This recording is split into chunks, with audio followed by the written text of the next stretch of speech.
tempranamente. El mejor método para diagnosticar ascitis más tempranamente, para no esperar porque el paciente se llene así de líquido, ¿no? La ecografía, doctores. Acuérdense que las ecografías son excelentes para ver líquidos, para ver cavidades con líquido. Es excelente las ecografías. ¿Estamos de acuerdo? ¿A partir de qué volumen de líquido peritoneal ya es detectable por ecografía? 100 mililitros. 100 mililitros, algunos dicen 150, pero con 100 mililitros se puede ver, que con un ecografista petrome, como puede ser. ¿Estamos de acuerdo? Entonces se ve. No tienes ecógrafo a la mano, lo único que tienes es un equipo de rayos X. Bueno, ¿se puede ver con radiografía? Sí, se puede ver con radiografía. ¿A partir de qué volumen de líquido peritoneal se puede ver a la radiografía simple? A partir de 1000 mililitros. 1000, o sea, en un litro. Ya tienes un litro de líquido adentro, ahí ya se puede ver. Cuando la radiografía lo detecta, significa que tienes por lo menos un litro de líquido.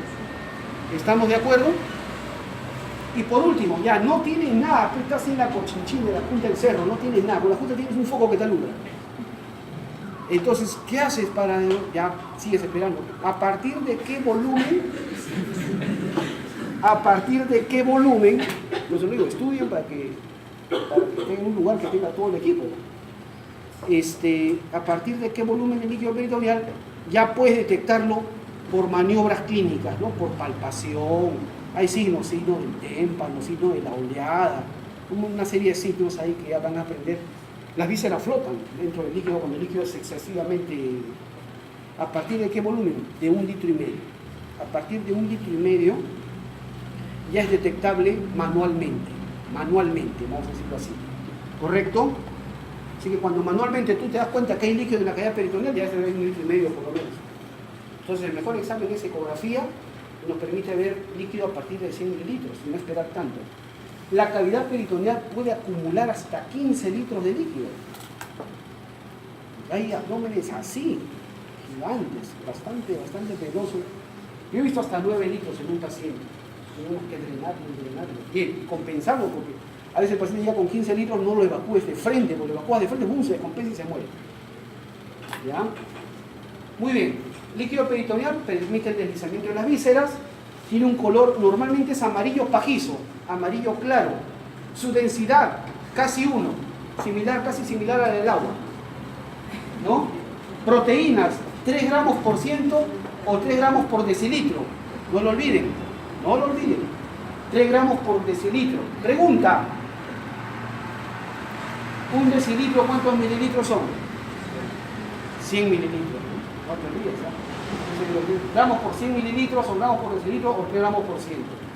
¿Cuál es la proteína que predomina en el líquido peritoneal? La albúmina. Y no contiene fibrinógeno. No contiene fibrinógeno.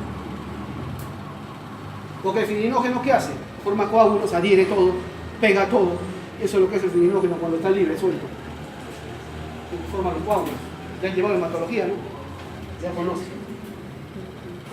El líquido peritoneal tiene una importante actividad antibacteriana. Sin embargo, tiene una cantidad de células no muy alta, son 3.000 células por mililitro. 3.000 células por mililitro. ¿Y qué células predominan? Macrófagos. ¿Correcto? Macrófagos. ¿Los macrófagos son derivados de quién? ¿Ah? De los monocitos. Ese es del grupo de los agranulocitos o linfomononucleares. ¿Verdad? ¿Se acuerdan o no? No. Entonces, son linfocitos mononucleares los que predominan. Mira, ves, tienes acá macrófagos derivados de monocitos y linfocitos, que son mononucleares o agranulocitos. ¿No? Los eosinófilos y mastocitos son polimorfonucleares, pero están en menor cantidad. Cuando hay una infección en la cavidad peritoneal, una infección bacteriana, lo que se va a disparar son los neutrófilos. Y si tú ves en una infección peritoneal bacteriana que no se disparan los neutrófilos, se disparan los linfocitos, doctores, eso es tuberculosis peritoneal. ¿Me han entendido? En un país donde es raro la tuberculosis, ¿no? ¿Verdad? Entonces, las células que predominan son mononucleares, pues. ¿Verdad? Macrófagos, linfocitos son los que predominan, macrófagos principalmente. En una infección bacteriana, ¿quién se dispara? Neutrófilos. Eso es lo normal, ¿eh? Cualquier otra bacteria. Pero si la bacteria es un Mycobacterium tuberculoso, ¿se entiende? Y lo que se va a disparar son linfocitos. Ya saben, así reacciona el organismo. Y también, bueno, hay células mesoteliales que se desprenden, pues que se desprenden del mismo peritoneo, están flotando en el líquido, pero en una cantidad que no supera el 10%. Ah, muy bien. ¿Qué es eso? Cuando un paciente tiene alguna enfermedad que compromete el líquido peritoneal, lo que se hace necesario es extraer el líquido para, ya sea para evacuar al paciente o si no para un análisis de laboratorio. ¿Cómo se llama ese procedimiento? Paracentesis. Punción y extracción del líquido peritoneal. Pregunta toda la vida, ¿dónde se hace la paracentesis?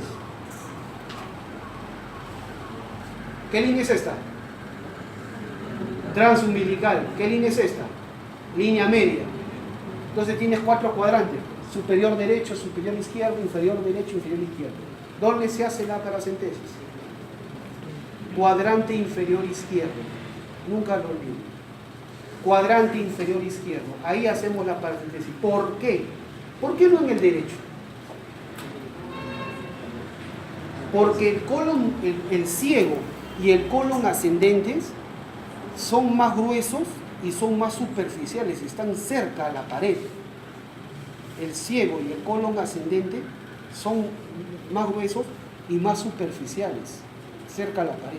En cambio, el colon descendente y el sigmoides son más delgados y además están pegados a la pared posterior. ¿Me dejo entender? Están pegados a la pared posterior. ¿Quedó claro? ¿Se entendió? Por ese motivo, y además que el ilion se mueve, se retira, cuando uno la usa, se retira, ¿sí? No hay problema. Han habido casos en que evidentemente, como siempre digo, no estudiar en San Fernando es un crimen. Tiene que estudiar en San Fernando, si no es posible. Y miren ustedes, hacen la paracentesis en el lado derecho y perforan colon. ¿Qué contiene el colon? Material fecal. Material fecal sale del colon con las bacterias que les he dicho, bacteroides, Escherichia, ¿correcto? Y salen a la cavidad peritoneal. Una peritonitis bacteriana, ese paciente entra, sale, hay que operarlo. Todo por culpa de una función mal hecha. ¿Se dan cuenta? ¿Quién paga? Pobre familiar. Bien, doctores, ahí está el peritoneo. Peritoneo en el sexo masculino. A ver, empezamos. Este dibujito lo he hecho para simplificar las cosas. Más o menos ha salido ahí. Ya miren, aquí está el peritoneo parietal. ¿Lo ven? Pegado a la pared anterior, ¿correcto? Peritoneo parietal pegado a la pared anterior. Sube y se pega por debajo del diafragma, ¿verdad? Por debajo del diafragma. Hasta que llega a la cara posterior del hígado. Llega a la cara posterior del hígado y se refleja. ¿Te das cuenta? Se refleja y cubre al hígado. Cubre al hígado y a la vesícula biliar. A la vesícula biliar solamente la cubre por su cara inferior. Por su cara inferior. No cubre completamente a la vesícula. Digamos que el peritoneo mantiene pegada la vesícula al hígado. Solamente por la cara inferior. ¿Me dejo entender? Baja por la cara inferior del hígado y se refleja. Igual por aquí también sube. Entonces, pregunta, ¿todo el hígado está peritonizado? No, hay una zona desperitonizada en la cara posterior del hígado. ¿Correcto? Luego del hígado salta acá, forma un pliegue, una membrana, y luego cubre a quién. ¿Quién es este? Esplénico, vaso. No, estómago. El estómago, cubre el estómago. ¿Lo ven o no? Luego baja por acá, mira, ven, y cubre por la cara anterior al páncreas. Al páncreas solamente lo cubre por la cara anterior. ¿Estamos de acuerdo? ¿Qué es este D? Duodeno. ¿Cuántas porciones tiene el duodeno? 4. Ya, recuerden. De las 4 porciones, solo la primera es intraperitoneal. Solo la primera es intraperitoneal, o sea, está cubierta completamente por peritoneo. Solo la primera. ¿Correcto? La segunda y la tercera siempre son retroperitoneales. retroperitoneales. ¿Qué significa? Que solo están cubiertas por delante por peritoneo. Segunda y la tercera. Solamente están cubiertas por delante por peritoneo, ¿correcto? La cuarta porción es variable. Es variable. En la mayoría de los casos, la cuarta porción es retroperitoneal. En la mayoría de los casos, la cuarta porción es retroperitoneal, es decir, solamente está cubierta por su cara anterior. Pero en algunos casos pueden encontrar una cuarta porción intraperitoneal, es decir, cubierta totalmente. ¿Correcto? Es decir, la primera siempre es intra, la segunda y la tercera siempre son retro. La cuarta puede ser intra o puede ser retro. En la mayoría de los casos es retro. ¿Quedó claro? Bien. Por lo tanto, esta puede ser tercera porción del duodeno, porque está debajo del páncreas, ¿no? ¿Se entiende? Muy bien. Y también de acá se desprende otra hoja que cubre al colon transverso. ¿Te das cuenta? Colon transverso. Y del estómago al colon transverso también hay un repliegue acá. También va a cubrir al intestino delgado. Yeyuno, íleo. Todo el yeyuno y el ilio son intraperitoneales. Intraperitoneales. Yeyuno y ilio son intraperitoneales, ¿correcto? Y lo más interesante sucede aquí abajo. Esto es varón, ¿correcto? ¿Se entiende? Varón. En el varón, observa bien claro, observa, el peritoneo parietal baja y cuando llega al borde superior de la sínfisis del pubis, se pega sobre la pared superior de la vejiga, sobre la cúpula vesical. Vejiga, ¿correcto? Se pega sobre la pared superior de la vejiga y luego cubre el tercio superior de la pared posterior. ¿Correcto? Tercio superior de la pared posterior de la vejiga. Y luego se refleja y va a cubrir los dos tercios superiores. Los dos tercios superiores ¿de quién? Del recto. Si tú te encuentras vejiga y detrás del recto, esto es hombre. ¿Estamos de acuerdo? Entonces, cúpula vesical y tercio superior de la pared posterior. Se refleja dos tercios superiores del recto y de ahí asciende. ¿Me han entendido? ¿Quedó claro?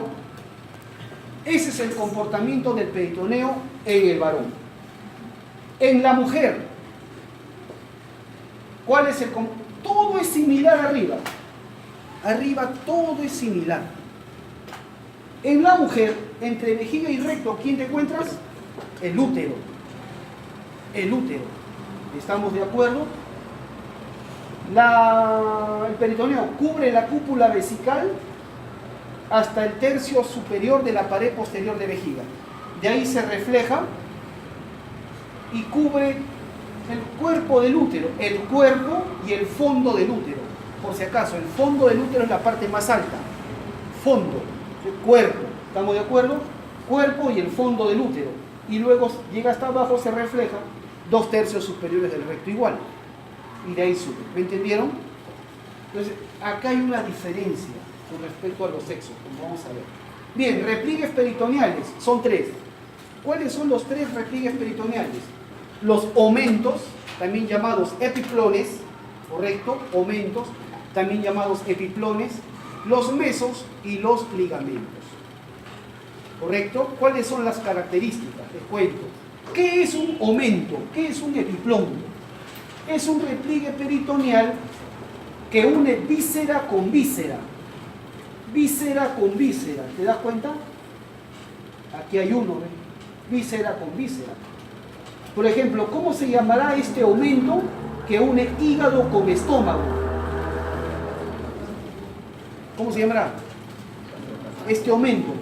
Aumento o epiplón hepatogástrico. Hepatogástrico. Tiene un alias, epiplón menor. Epiplón menor. ¿Cómo se llamará este aumento que une estómago con colon transverso? Epiplón gastrocólico, alias epiplón mayor. ¿Verdad? ¿Se entiende? Hay dos epiplones más que no lo vemos en este corte, ahorita vamos a ver, ¿se entiende? Un aumento, un epiplón, es un repliegue peritoneal que une víscera con víscera. Otra característica, es ricamente vascularizado e inervado. ricamente vascularizado e inervado. ¿Ya? Ahí van a ver arterias, van a ver nervios en el espesor de ese epiplón. ¿Estamos de acuerdo? Bien, los mesos. ¿Qué es un meso? ¿Qué es un meso? Un meso es un repliegue peritoneal que une pared con víscera. Pared con víscera. ¿Estamos de acuerdo? Aquí lo ven. Pared con víscera. También es ricamente vascularizado. En efecto, pregunta de Nando, ¿cuál es el repliegue peritoneal mejor vascularizado de todos? El repliegue peritoneal mejor vascularizado de todos es el mesenterio.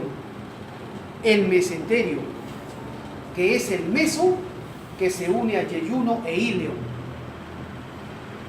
Ahí te vas a encontrar 17 arterias. Hasta 17 arterias te vas a encontrar ahí. ¿Estamos de acuerdo? Entonces, el repliegue peritoneal mejor irrigado, mejor vascularizado, el mesenterio. ¿Cómo se denominan a los mesos? Es bien fácil. Chapas el nombre de la víscera y le pones el prefijo meso. Por ejemplo, el meso que se pega al colon transverso, ¿cómo se llama? Mesocolon transverso. ¿Se entiende la idea?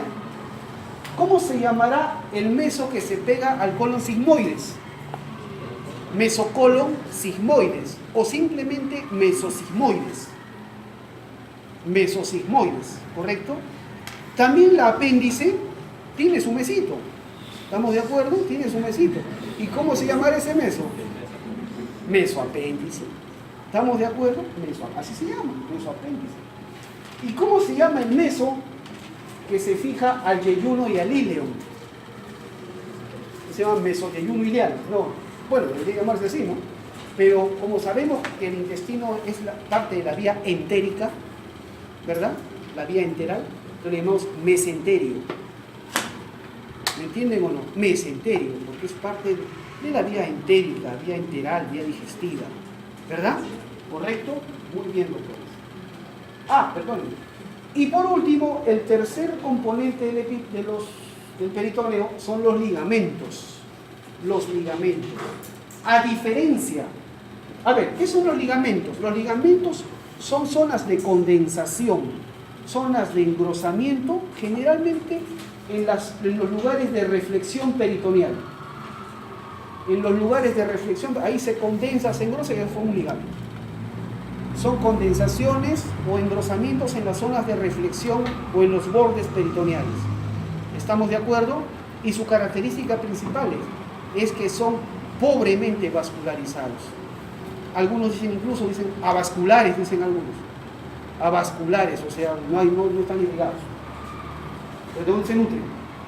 Del mismo líquido peritoneal. Muy bien. Ahí están los omentos, los epiplones. ¿Cuántos epiplones tenemos? 4. El primero, el epiplon que une el estómago con el colon transverso. ¿Verdad? ¿Cómo se llama? Epiplon gastrocónico o epiplon mayor. ¿Se entiende? Y cuando está lleno de grasa, se le llama delantal de los epiplones. Tiene esa chapa. Delantal de los epiplones. ¿Correcto? Muy bien. Luego tenemos este epiplon de acá. ¿Cómo se llama? Hepatogástrico. Hepatogástrico. Algunos también dicen gastrohepático. No altera las cosas. Hepatogástrico o gastrohepático. Epiplon menor. ¿Se entiende? Aquí lo vemos en una imagen ya más de libro. Aquí está el epiplon mayor, ¿lo ves? Epiplon mayor, ¿lo ven? Gastrocólico. Epiplon menor, hepatogástrico o gastrohepático. ¿Correcto? Muy bien. Aquí está el epiplon mayor. Bueno, hay dos epiplones más. ¿Correcto? ¿Cuál es? El epiplon que une el estómago al vaso. Gastroesplénico, o también llamado gastroliénico. Liénico o esplénico es lo mismo. ¿Correcto? Y el otro, pancreato esplénico, une páncreas al vaso, o pancreato liénico. ¿Correcto? Esos son los 4 epiplones, se los presento. ¿Quedó claro? Bien. Aquí está el epiplon mayor, que va de la curvatura mayor del estómago, y siendo un poquito más específico, de la curvatura mayor del estómago hacia la cara anterior del colon transverso. ¿Sí? Desciende así como una sola membrana. A veces lo encuentran lleno de grasa, y cuando está lleno de grasa se denomina así, delantal epiploico. Es rico en tejido adiposo, grasa de reserva, y lo más interesante del epiplon mayor es que tiene capacidad de migración, se mueve y trata de encerrar a una víscera que está, digamos, pasando por un proceso patológico. Y eso forma lo que se llama un plastrón.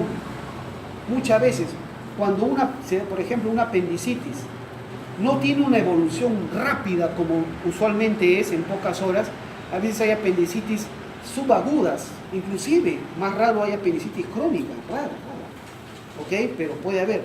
Entonces en esos casos el epiplon migra y encierra al apéndice para tratar de evitar de que esa infección se disemine al peritoneo, ¿me dejo entender? Entonces cuando ustedes tienen un paciente con un cuadro que es sugestivo de apendicitis, palpan una masa, dicen, uy, un tumor, ¿no? Por la pura, no traumes al paciente, ¿eh?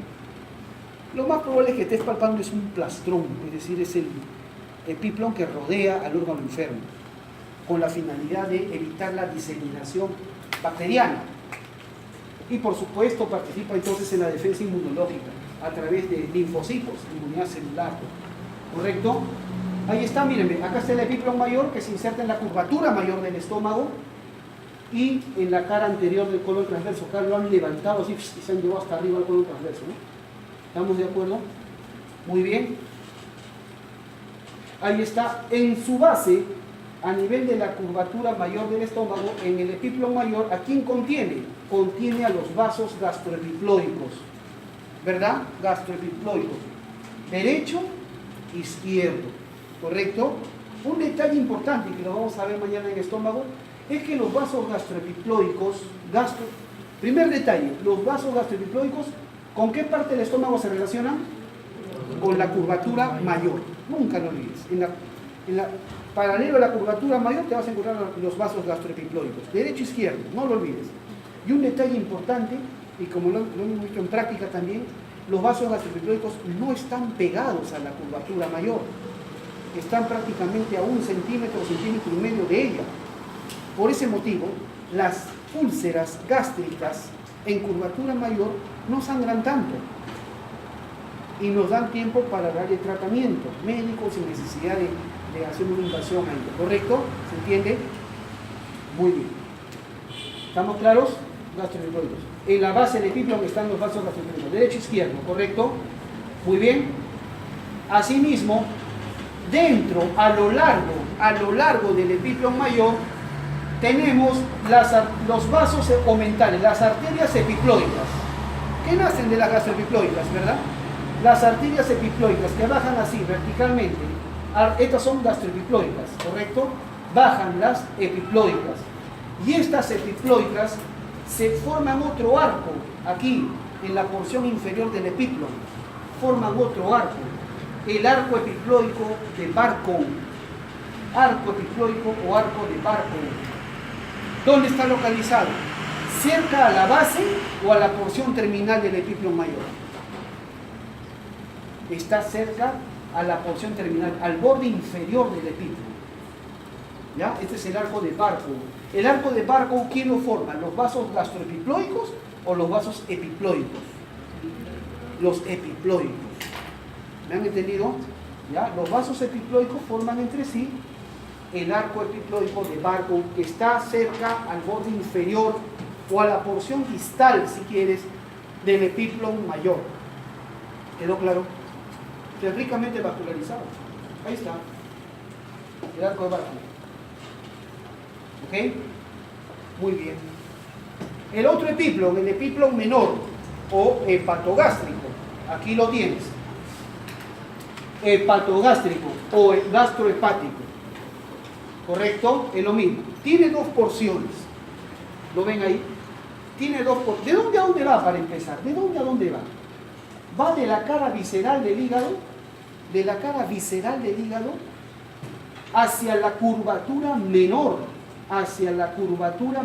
del estómago y cara superior del bulbo duodenal. ¿Qué es el bulbo duodenal? La primera porción del duodeno.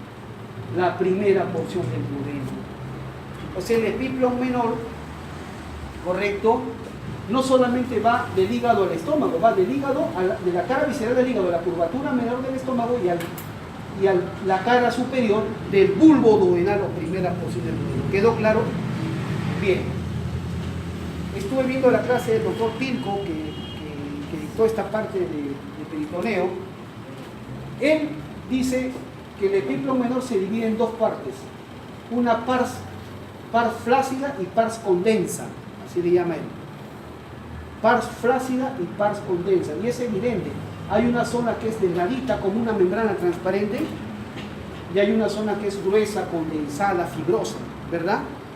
Muy bien, esta zona delgadita transparente, los autores también le llaman así, ligamento hepatogástrico, esta membranita transparente, ligamento hepatogástrico, y a la pars condensa le llaman ligamento hepatoduodenal, porque llega a la cara superior del bulbo duodenal, la primera porción del duodeno.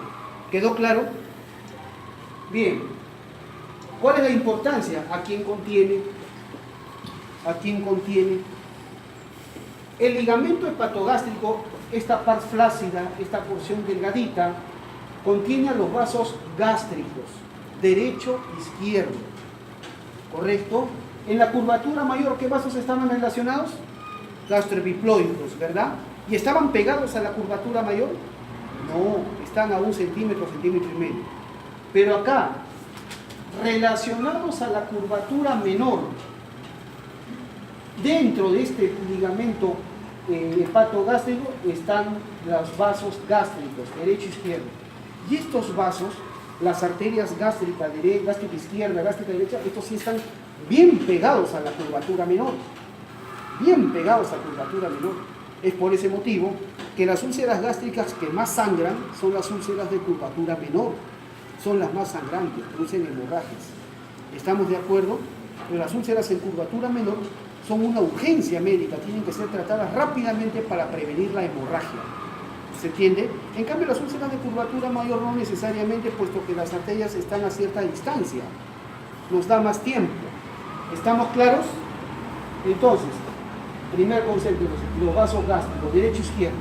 Y también el nervio gástrico anterior, llamado nervio de la Lafayette, está contenido en este ligamento hepatogástrico.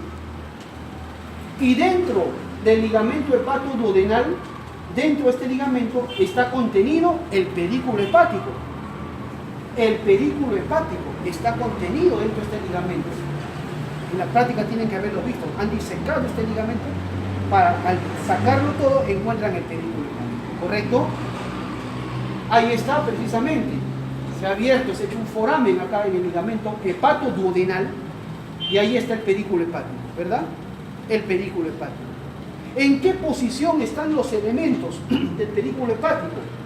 Mírenme, adelante está la vía biliar y la arteria hepática propia.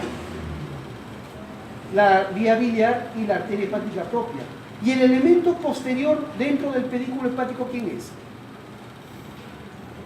La vena porta. La vena porta. ¿Estamos de acuerdo? Entonces, pregunta de examen. En el pedículo hepático, dentro del ligamento hepatoduodenal, ¿correcto? ¿Correcto? Hepatoduodenal, la vena porta ocupa ¿qué posición? Posterior. ¿Correcto? Es posterior. Delante y a la derecha están las vías biliares. Delante y a la izquierda está la arteria hepática propia. ¿Correcto? O las arterias hepáticas, porque la propia se va a abrir en dos, como ven acá. Arteria hepática derecha e izquierda, usualmente. ¿Estamos de acuerdo? La arteria hepática puede se abrir en dos. Entonces, adelante y a la derecha, vías biliares. Adelante y a la izquierda, arterias hepáticas. Detrás, vena porta. No te olvides esa posición, siempre la pregunta. ¿Ok? ¿Se entendió, doctores? Muy bien, eso es lo importante. El tercer epiplon es este que está por acá. El tercer epiplon es el epiplon gastroesplénico o gastroliénico, ¿correcto? ¿De dónde a dónde va?